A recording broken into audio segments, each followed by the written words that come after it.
ከቅርብ ዓመታት ወዲህ የአፍሪካ ህብረትና የተለያዩ ቃጣናዊ ተቋማት በሀገሪቱ ምርጫዎች ያላቸው ተሳትፎና ተጽዕኖ በከፍተኛ ሁኔታ እያደገ መጥቷል። ይህም ለዓመታት በምዕራባውያን ተቋማት የተንጠለጠለውን ሚና በመቀየር አፍሪካውያን የራሳቸውን የምርጫ ታዛቢ ልዑካን በስፋት በማሰማራት አህጉራዊ ባለቤትነትን እያረጋገጡ ነው።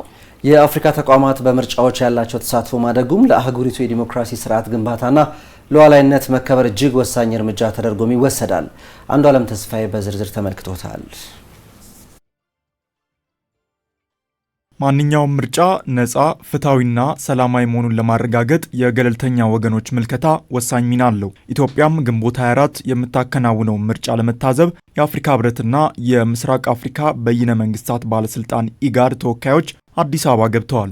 የአፍሪካ ህብረት የምርጫ ታዛቢ ቡድኖችን የሚያሰማራው በራሱ ልዩ መመሪያዎችና በአፍሪካ የዲሞክራሲ ምርጫና መልካም አስተዳደር ቻርተር መሰረት ነው። በዚህ መነሻም በኢትዮጵያ የተሰማራውን ከፍተኛ የታዛቢዎች ቡድን የሚመሩት የቀድሞ የኬንያው ፕሬዝዳንት ኡሁሩ ኬንያታ ናቸው። ቡድኑ በህብረቱ ዘንድ እውቅና ያላቸው አምባሳደሮች፣ የምርጫ አስፈጻሚ አካላት፣ የሲቪል ማህበራት ተወካዮች፣ የሰብአዊ መብት ተሟጋቾች፣ የህግና የሚዲያ ባለሙያዎች እንዲሁም የወጣቶች ተወካዮችን አካቷል። የኢጋድ የምርጫ ታዛቢዎች ቡድን ደግሞ በዶክተር ስፒዮዛ ዋንዲራ ካዝቢዬ መሪነት ነው አዲስ አበባ የደረሰው። የታዛቢ ቡድኑ ከምርጫ አስፈጻሚዎችና ከሲቪል ማህበረሰብ ባለድርሻ አካላትም በአዲስ አበባ ውይይት አድርጓል። ስለ ምርጫ ቅድመ ዝግጅት፣ ስለ ታዛቢዎች ስምሪት እንዲሁም የምርጫው ሂደት ሰላማዊ፣ ተአማኒ፣ ግልጽና አካታች እንዲሆን የውይይቱ ዋነኛ የትኩረት አጀንዳ ነበር። የአፍሪካ ተቋማት የታዛቢ ቡድኖቻቸውን ወደ አዲስ አበባ መላካቸው አፍሪካውያን ለዲሞክራሲ ልምዳቸው ሁል ጊዜ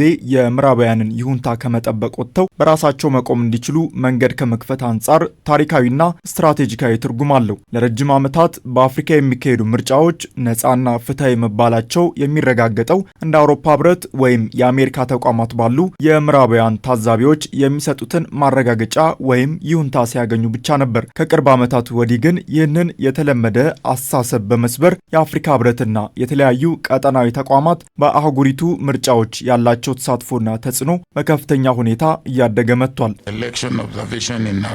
በአፍሪካ የምርጫ ታዛቢነት ከጊዜ ወደ ጊዜ እየጎለበተ መጥቷል። አሁንም ሙሉ በሙሉ የአፍሪካውያን ጉዳይ ብቻ መሆን እስከሚገባው ደረጃ ድረስ ማደጉን ይቀጥላል።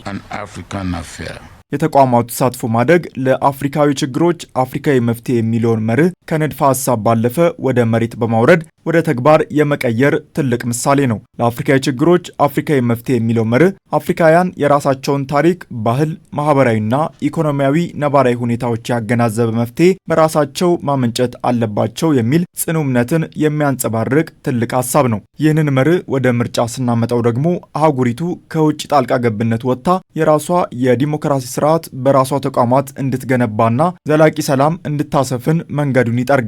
የምዕራባውያን የዲሞክራሲ መመዘኛዎች ብዙውን ጊዜ የአፍሪካን ውስብስብ ማህበራዊ ስብጥር፣ ታሪካዊ ዳራና በሽግግር ወቅት ያሉ ፈተናዎችን ከግምት አያስገቡም በሚል ይተቻሉ። በአንጻሩ የአፍሪካ ተቋማት ለአፍሪካውያን የምርጫና የፖለቲካ ሁኔታዎች ቅርብ በመሆናቸው ሂደቱን በምክንያታዊነትና በአህጉሪቱ ተጨባጭ ሁኔታ ጋር በማገናዘብ ለመገምገም የተሻለ እድል አላቸው። በዚህ መልኩ ለአፍሪካ ችግሮች አፍሪካዊ መፍትሄ የሚለው መርህ በተግባር ሲተረጎምም የአፍሪካውያንን የራሳቸውን ተቋማት የመፈጸም አቅም እያሳደገ ይመጣል። ሀገራትም በፖለቲካዊ ነጻነት ደረጃ ብቻ ሳይሆን በሀሳብና በዲሞክራሲ ተቋማት ግንባታም ጭምር አእምሯዊና መዋቅራዊ ነጻነታቸውን እያወጁ መሆናቸውን የሚያሳይ ትልቅ እርምጃ ይሆናል። እናም አፍሪካውያን የራሳቸውን ምርጫ በራሳቸው መዳኘት ሲለምዱ የአህጉሪቱ የምርጫ ባለሙያዎች፣ የህግ ባለሙያዎችና ዲፕሎማቶች አቅማቸውና ልምዳቸው እያደገ ይመጣል። ይህ ተቋማዊ በራስ መተማመን ደግሞ አህጉሪቱ የራሷን ጉዳይ ለመወሰን የሌሎችን ፈቃድ መጠበቅ